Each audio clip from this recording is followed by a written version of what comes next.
எல்லோருக்கும் வணக்கம்.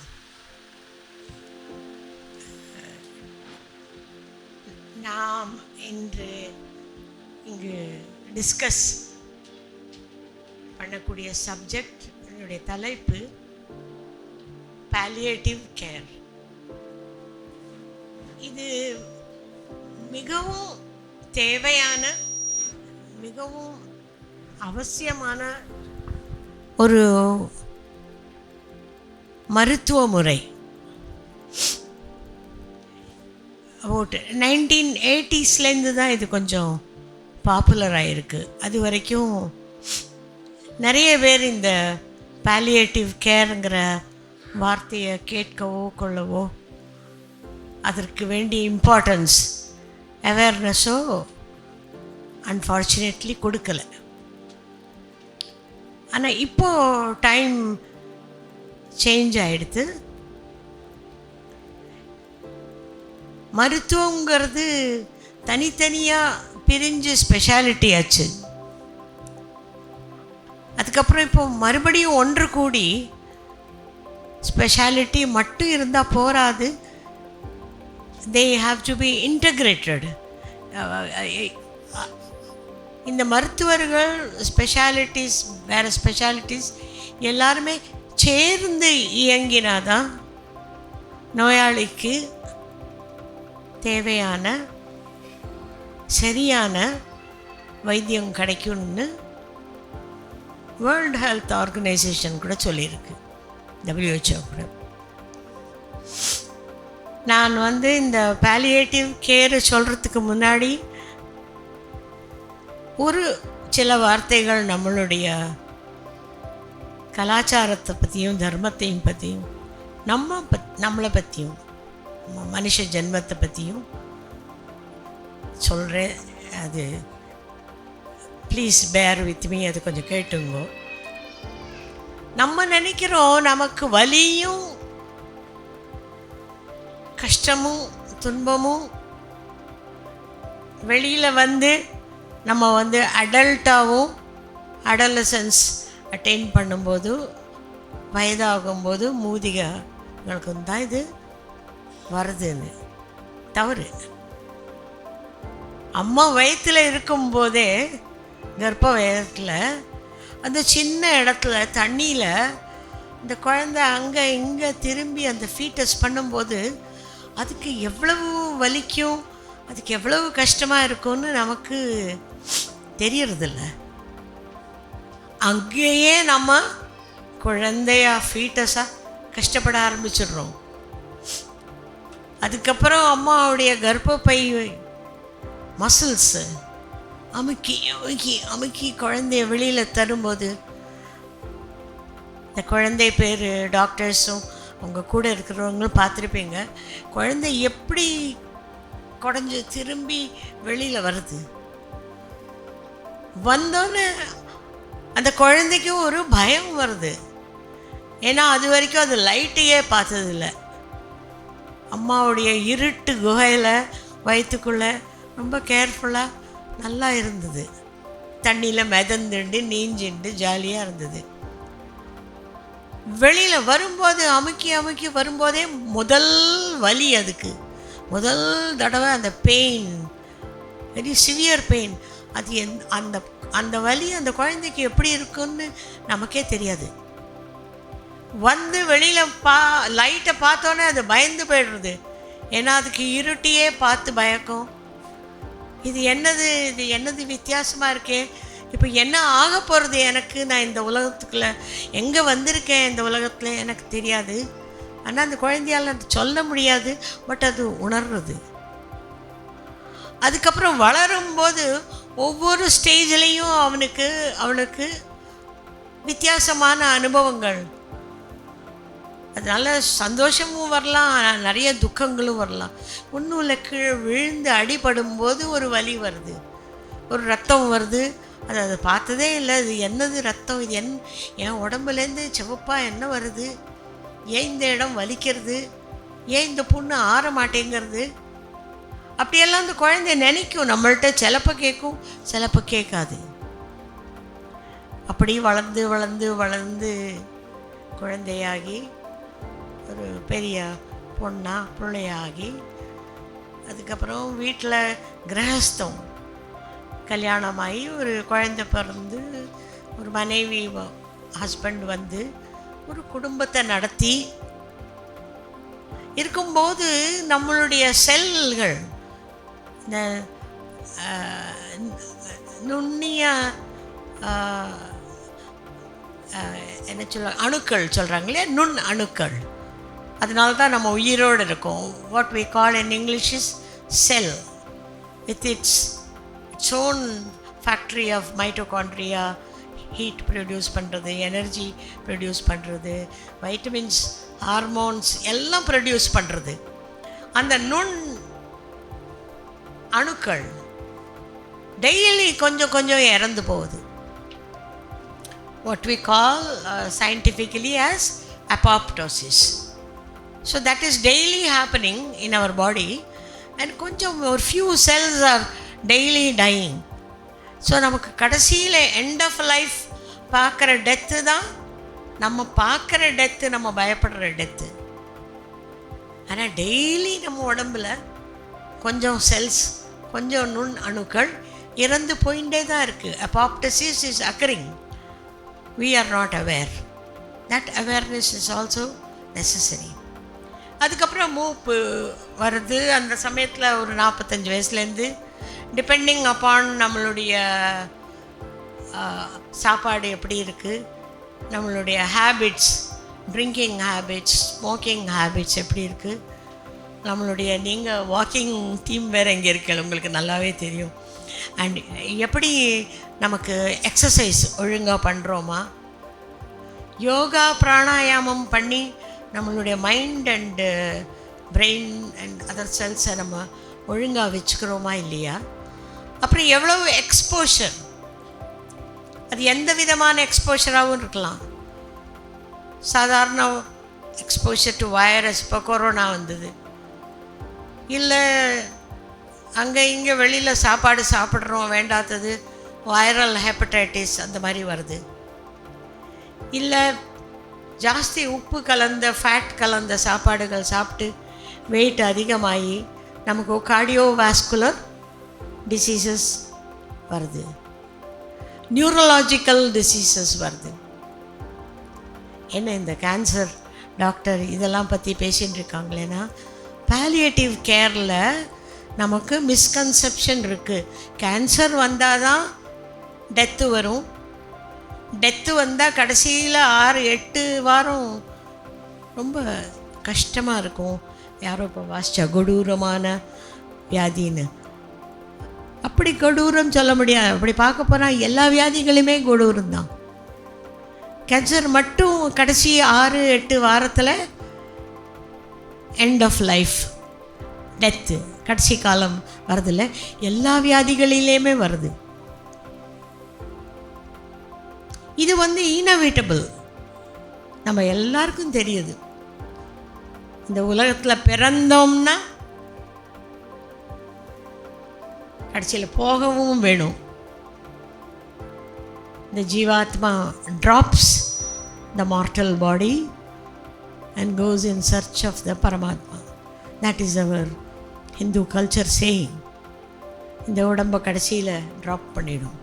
ஏன்னா இந்த உடம்பு அப்போது சுத்தமாக யூஸ்ஃபுல்லாக இருக்காது. இப்போ ஒரு வீடு இருக்குது, அந்த வீட்டில் குடி இருக்கும், மெல்ல மெல்ல கூரை உடையிறது, அந்த பீம்ஸ் உடையிறது, அக்கம் பக்கத்தில் அந்த செங்கலெல்லாம் உடஞ்சி திரிஞ்சு விழுறது. அந்த வீடு இருக்க நம்ம வாழக்கூடிய நிலைமையிலேயே இல்லை. அப்போ என்ன பண்ணுறோம், நம்ம பயந்துன்னு அந்த வீட்டை விட்டுட்டு வேற ஒரு வீட்டுக்கு போயிடுறோம்.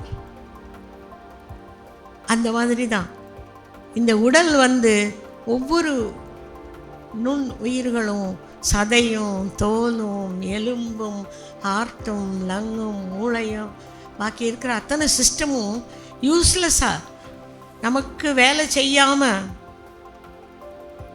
நம்ம ஜென்ரல் ஃபிசிஷியன்ஸ் கூட சொல்லுவாங்க, மல்டி ஆர்கன் ஃபெயிலியர் ஸ்டேஜில் போகும்போது இந்த உயிர் இருந்து பிரயோஜனம் இல்லை. And this is inevitable. This is going to happen to உயிர் உள்ள அத்தனை இதுக்கும். அது ஒரு அமீபா, ஒத்த செல் அமீபாவோ இல்லை ஊர்ந்து போகிற பல்லி கில்லி பாம்பு இரும்பு இல்லை cats and dogs and elephants and ரைனாசரஸோ இல்லை மனுஷனோ, எந்த ஒரு உயிர் ஜனத்துக்கும் இதுதான் முடிவு.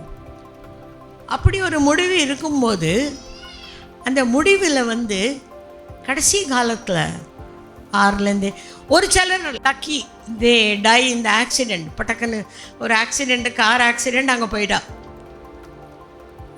ஒரு சிலருக்கு மேசிவ் ஹார்ட் அட்டாக் வருது, போயிட்டா. பட் மோர் தேன் 80 to 90% என்ன ஆகும்னா மெல்ல மெல்ல வியாதி உள்ளே போய் உடலை எஃபெக்ட் பண்ணி நமக்கு ஒரு டெர்மினல் ஸ்டேஜ் வருது. That is what we call as terminal care centers. அதுதான் நம்ம சொல்கிறோம் end of life. அதில் வேடிக்கை என்னன்னா, நம்ம ஒவ்வொருத்தருக்கும் தெரியும் அது வரும்போது, this is end of my life, this is what is going to happen, and I'm not going to be alive after 6 or 8 weeks. அந்த சமயத்தில் ரொம்ப வர 2 மேஜர் ப்ராப்ளம்ஸ் என்னன்னாக்கா, ஒன்று வலி, கொடூரமான வலி. நேற்றைக்கு ஆர்டிஃபிஷியல் இன்டெலிஜென்ஸில் இந்த சேட் இருக்கு இல்லையா, அதை எடுத்து சும்மா வேடிக்கைக்கு நானும் ஃபாத்திமாவும் பார்த்துட்டு இருந்தோம். What is the definition of palliative care? What does the artificial intelligence say? It says மரண வேதனையிலிருந்து மனிதனை தணிக்க. The words are like this. மரண வேதனை. இரண்டாவது மூச்சு திணறல். இந்த 2 சிம்டம்ஸ். அது போக இண்டிவிஜுவல் சிம்டம்ஸ், யார் யாருக்கு எந்தெந்த கஷ்டம் இருக்கும். லெட் அஸ் டேக், இங்கே வாயிலேருந்து அல்சர் கில்சர் இருந்தால் சாப்பிட முடியாது. சாப்பாட்டு பைக்குள்ளே கேன்சரோ கட்டியோ வேறு ஏதாவது வந்துன்னா முழுங்க முடியாது.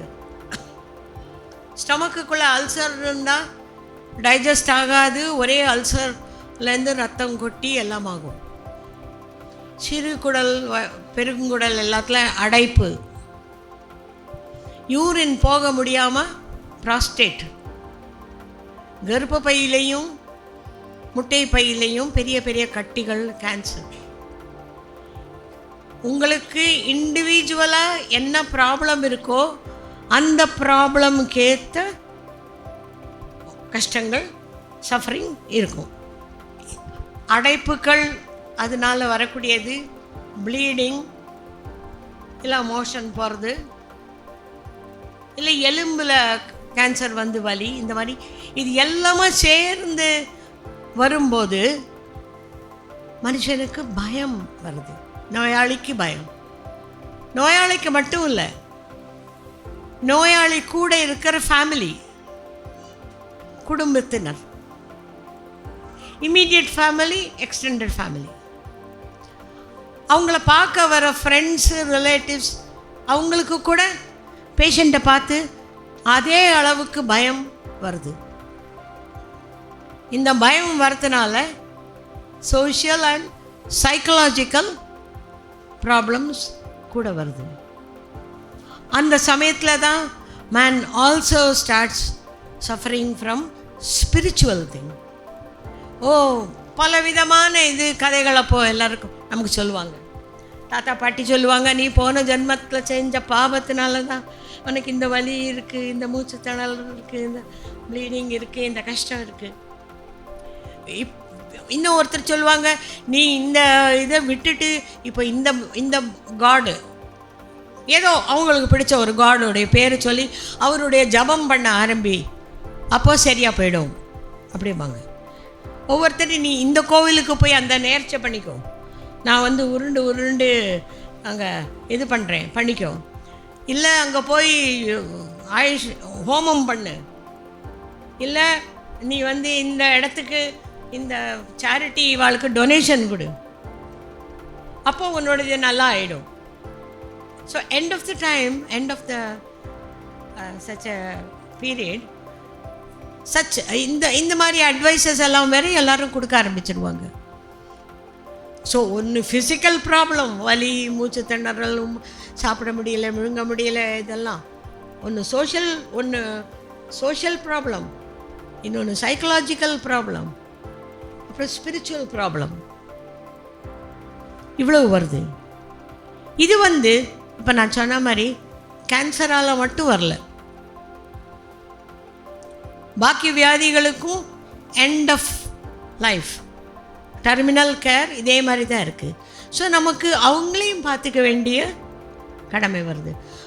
இந்த நோயாளியுடைய பயத்தை எடுத்து கவுன்சிலிங் கொடுத்து, நோயாளியோடைய வீட்டில் இருக்கிற ஃபேமிலி பீப்புளுக்கு இது ஒன்றும் பண்ண முடியாது, இன்னும் 6 வாரத்தில் பேஷண்ட் இறந்துடுவார் சொல்லும்போது அந்த துக்கம், bereavement வரும்போது அந்த bereavement counseling also we have to give. So not only taking care of the pain, breathlessness and the symptom from which he is suffering, we have to take care of the family members. bereavement, துக்கத்தை தணிக்கிறதுக்கு நம்ம அவங்களுக்கு counselling பேசி அவங்கள்ட்ட ஃபேமிலிகிட்ட அதுவும் பண்ண வேண்டியிருக்குது.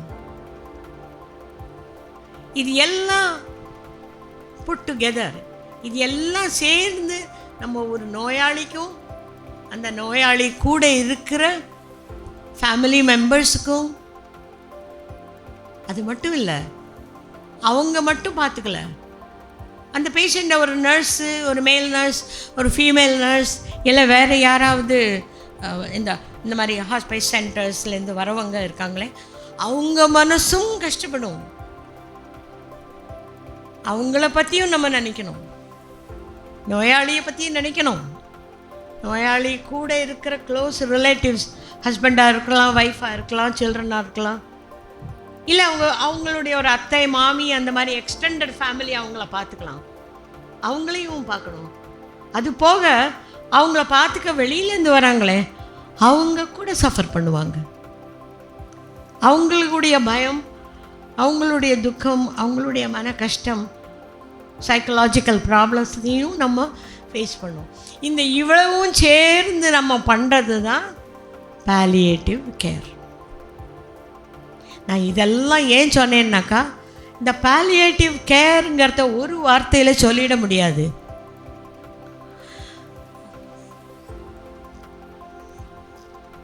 நோயாளிக்கு கஷ்டத்தை குறைச்சி அவன் வாழ்க்கையை தைரியத்தோடு பார்த்து அந்த இருக்கிற நாள் வரைக்கும் அவனுடைய குவாலிட்டி ஆஃப் லைஃப், அவன் வாழற அந்த தன்மை நல்லா இருக்கிறபடி பண்ணி அவனுக்கு தேவையானதை கடைசி வரைக்கும்னா அவன் இறந்து போகிற வரைக்கும், till his death we have to give. It's a very big responsibility. It's not at all easy.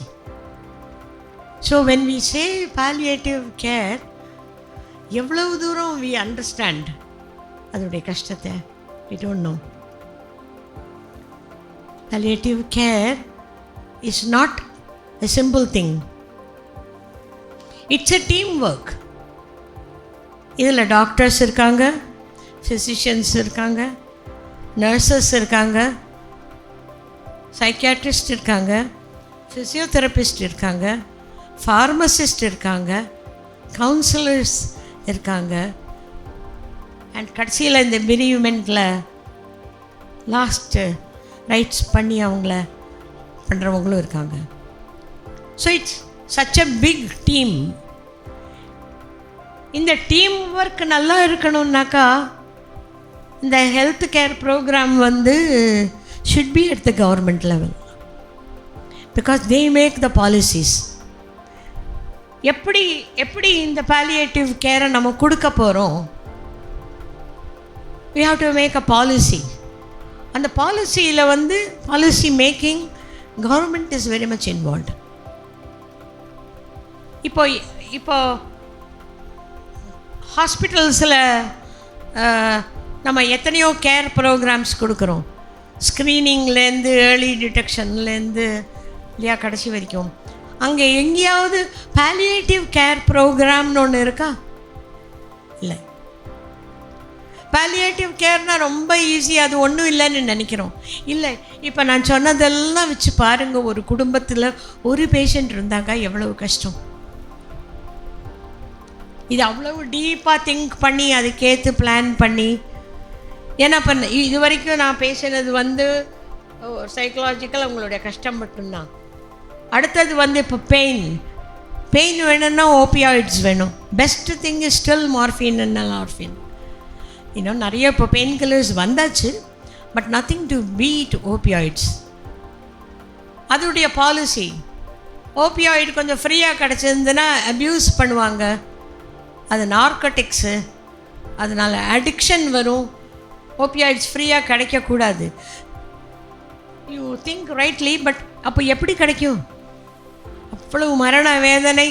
WHO chase அந்த மரண வேதனையை குறைக்கணும், எனக்கு ஓபியாய்டு வேணும், நான் எப்படி கிடைக்கும்? அதுக்கு ஒரு பாலிசி இருக்கணும் இல்லையா? How to get the opioids, that also government has to this thing. So government will have to make policies through which we can get drugs and many other essential drugs also. Essential medicines வேறு இதில் involved இருக்குது. அது கூட it's not easily available. Especially for us it is not available because India has the greatest challenge, because India still has a low income group population is high. Low income middle class or middle class people population is high. So even the first line management தெரப்பியே கரெக்டாக கிடைக்கிறதில்ல. இப்போ தான் நான் ஒரு patient ஓபியில் பார்த்தேன். ரொம்ப hard working family. Wife stitching பண்ணி துணி தைச்சு சம்பாதிக்கிறாங்க. ஹஸ்பண்ட் ஒரு ட்ராயிங் மாஸ்டர், ஸ்டூடெண்ட்ஸ் கூப்பிட்டு அதில் கொடுக்குறாரு. இந்த குரூப்பில் அவங்களுக்கு பிரஸ்ட் கேன்சர் வந்திருக்கு. அவங்களால ப்ரைவேட் செக்டர்ஸ்க்கோ பாலியேட்டிவ் கேர் சென்டர்ஸ்க்கோ எல்லாம் போக முடியாது, பைசா இல்லை அவங்கள்ட்ட. அவங்களுடைய only option is to go to a government hospital. Government ஹாஸ்பிட்டலில் அவங்களுக்கு சர்ஜரி பண்ணியிருக்காங்க. பிலீவ் மீ, 6 மாதத்துக்கு அந்த மாஸ்டெக்டமி ரிப்போர்ட் வரல. இவங்களுக்கு என்ன பண்ணன்னு தெரியல. இவங்க partly slightly educated, that lady who came. So for 6 months she did not have any treatment. அதுக்கப்புறம் adjuvant therapy in cancer is very very important, but the patient did not get. 6 மாதத்துக்கு அப்புறம் இங்கே எவ்வளோ பெரிய கட்டியோடு வந்திருக்காங்க. யாரை ப்ளேம் பண்ணுறது? I can get angry and say, oh, this system is not right, that system, that doctor did not do. What is the use? We have to think of a system by which regularly this will happen. ஒரு பேஷண்ட்டுக்கு பண்ணியும் பிரயோஜனம் இல்லை. இப்போது நம்ம அவங்களுக்கு என்ன பண்ணணுமோ ட்ரை பண்ணுவோம். எல்லா பேப்பர்ஸையும் எடுத்துகிட்டு வா, பார்க்கலாம் நம்ம என்ன பண்ண முடியும். நம்ம வாலண்டியர்ஸ் நம்ம இதெல்லாம் இருக்கோம். Doctor Surender was there when I was talking to her. சொல்லியிருக்கிறேன், பேஷண்ட்டை வர சொல்லியிருக்கிறேன், பார்ப்போம். I'm just giving இந்த நம்ம கேம்பில் இன்றைக்கி நம்மளுக்கு ஒரு எக்ஸாம்பிள். ஸோ ட்ரீட்மெண்ட் அதே மாதிரி கார்டியோவாஸ்குலர் டிசீஸ், ஹார்ட் டிசீஸ் உள்ளவங்க, chronic obstructive pulmonary disease, drug resistant tuberculosis, neurological problem. These are equally important. Amar Seva சங்கமில் போய் ஸ்பைனல் கார்டு இன்ஜுரி ஆன பேஷண்ட்ஸ் எல்லாம் வீல் சேரில் உட்காந்துட்டு இருக்காங்க, பார்த்துருப்பீங்க. அவ்வளவு பாவமாக இருக்குது. Do you think it is less important than cancer patient suffering in the terminal care? No. அதே மாதிரி congenital diseases in the body. Child is born with so many congenital diseases. And there are some neurologically affected patient. மூளை சரியில்லாமலே குழந்தைகள் பிறக்கிறது, இல்லை வேறு விதமாக பிறக்கிறது. அந்த குழந்தைகளை பார்த்துக்கிறதுக்கும் ஆள் இல்லை. அந்த குழந்தைகளுக்கு என்ன பண்ணணும்னே தெரியாது, பாவம். அந்த மாதிரி அவங்களுக்கு கூட terminal care doesn't start in the terminal stage. It starts early, in the beginning itself. மூளை சளி இல்லாமல் இருக்கிற ஒரு குழந்தை, இல்லை இந்த மாதிரி ஸ்பைனல் கார்டு இன்ஜுரி ஆன ஒருத்தர் இந்த 4 செவருக்குள்ள அப்படியே இருக்கார். அம்மா நீங்கள் இப்படி ஒரு கேசஸ் எல்லாம் சொல்கிறீங்க, அது அவ்வளோ இம்பார்ட்டண்ட்டான்னு பார்த்தா நம்ம குளோபல் ஸ்டாட்டிஸ்டிக்ஸ் பார்த்தாக்கா 57.8 மில்லியன் பீப்புளுக்கு பாலியேட்டிவ் கேர் தேவையாக இருக்குது. அதில் 27.5% பீப்புளுக்கு ஸ்டேஜ் டெர்மினல் ஸ்டேஜ், கடைசி ஸ்டேஜில் இருக்காங்க. இந்தியாவில் மட்டும் it has been reported in Lancet, a very reliable journal, 1.2 billion people are in need of palliative care. அதில் 1.2%க்கு தான் it's available, because we also belong to the poor country, low socio-economic group, middle class. We cannot afford. அதனால இப்போ ரொம்ப immediately ஒரு urgent NEET இருக்குது. palliative care to this needy people. Statistics இன்னும் பார்த்தாக்கா இன்னும் கூட ஸ்டாட்டிஸ்டிக்ஸ் வித்தியாசமாக இருக்கலாம். நான் இது ஒரு 2018 வருஷத்துலன்னு சொல்கிறேன். இன்னும் ஒரு 5-6 வருஷம் ஆயிடுச்சு. எவ்வளோ இருக்கும்? ஜாஸ்தி தான் ஆயிருக்கும். ஏன் தெரியுமா? இந்த கண்டேஜியஸ் டிசீசஸ் எல்லாம் குறைஞ்சுட்டே வருது. All the contagious diseases are coming down because there are new antibiotics and new pharmaceuticals are consumed. அதனால் லிவிங் பேஷண்ட் முன்னாலலாம் 60 வயசில் இறந்து போயிடுவான். இப்போ 70 வயசு 80 வயசு வரைக்கும் ஒவ்வொருத்தனும் வாழறான். ஸோ அந்த பாப்புலேஷனில் other diseases like cancer and pulmonary disease and other diseases, neurological diseases, dementia, Alzheimer எல்லாம் வரத்தான் போகிறது. So the palliative care number is going to increase only, not decrease. இந்த மாதிரி ஜாஸ்தி நீடு இருக்கும்போது there is an immediate urgent need to implement palliative care. So we are justified. இன்றைக்கி நம்ம இந்த meeting பண்ணினதே we are justified. palliative care உண்மையாக தேவையா சொல்லுங்க. நான் சொன்ன கதையெல்லாம் வச்சு தேவையா இல்லையா? ரொம்ப ரொம்ப தேவை. பட் அது எப்படி கொண்டு வர போகிறோம்? ஏன்னா அது ரொம்ப கஷ்டமான இது. அது நம்ம பண்ணணும். சாதாரணமாக இது ஒரு ஹாஸ்பிட்டலில் கொடுக்கலாம், இல்லை ஒரு ஹாஸ்பைஸில் கொடுக்கலாம், இல்லை ஹோம் கேரில் கொடுக்கலாம். 3 இடங்களில் கொடுக்கலாம். If you have a hospital, you can admit patients and give there in the hospital. Or you have a nursing school which is teaching home care. You can find out in your colony houses where there is a need for this kind of palliative care and give home care. Most of the patients, ஜாஸ்தி நோயாளிகள் தன் வீட்டில் தன்னுடைய இடத்துல தன்னுடைய உறவினர்களோடு இறந்து போக தான் விரும்புவாங்க டெர்மினல் கேர். ஒரு ஹாஸ்பிட்டலில் இறந்து போகிறத அவங்க விரும்புறதில்லை.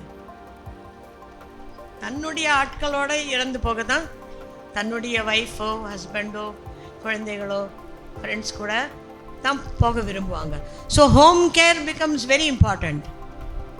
The last thing is hospice. அதில் ஒரு ப்ராப்ளம் என்னென்னா, 2 டாக்டர் சர்டிஃபை பண்ணுவாங்க, இந்த ஆள் 6 மாதத்துக்கு மேலே உயிரோடு இருக்காது. தென் only you can have an hospice. 6 மாதத்துக்கு மேலே இந்த பேஷண்ட் உயிரோடு இருக்காதுன்னா 6 மாதம் அங்கே வச்சு நம்ம பார்த்துப்போம். அப்போ நம்ம க்யூரேட்டிவ் வேறு ட்ரீட்மெண்ட்லாம் கொடுக்க மாட்டோம், வேறு எந்த ட்ரீட்மெண்ட்டும் கொடுக்க மாட்டோம். ஒன்லி பெயின் கில்லர்ஸ், ஆக்சிஜன், அந்த மாதிரி சப்போர்ட்டிவ் தெரப்பி மட்டும்தான் கொடுப்போம். இந்த 3 இடங்கள் நமக்கு இங்கே பாவச்சத்திரம், தென்காசி, கடைநல்லூர் போன்ற இடங்களில் வச்சுக்கலாம். இல்லை நீங்கள் நம்ம இந்த டிஸ்ட்ரிக்ட்ஸ் எல்லாமே கூடி பேசி ஒரு நல்ல முடிவுக்கு வந்தால் ஒரு ஹாஸ்பிட்டல், ஒரு ஹோம் கேர் சென்டர், ஒரு ஹாஸ்பைஸ் கூட பண்ணலாம். there should be cooperation between all the districts. இந்த டிஸ்ட்ரிக்ஸில் இருக்கிறவங்க பெரியவங்க, படித்தவங்க, இந்த மாதிரி நல்ல ஹிருதயம் உள்ளவங்க சேர்ந்து நம்ம hospice 1, home care centre 1, hospital 1 for palliative care அப்படி கூட பண்ணலாம்.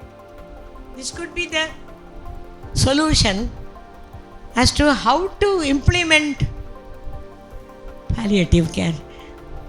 It's not at all easy. You people have chosen a very good subject.